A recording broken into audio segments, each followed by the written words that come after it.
सवाल है जी, मेरी वालिदा का इंतकाल हुआ है और वो अपनी ज़िंदगी में नमाज की पाबंद नहीं थी, तो मैं उनकी तरफ से क़ज़ाए उम्री कैसे अदा करूं?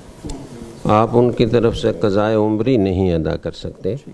आप नवाफिल पढ़कर उनको सवाब पहुंचा सकते हैं, लेकिन जो फ़र्ज़ नमाज़ें उनके ज़िम्मे रह गई हैं उनको आप उनकी तरफ से क़ज़ा नहीं पढ़ सकते।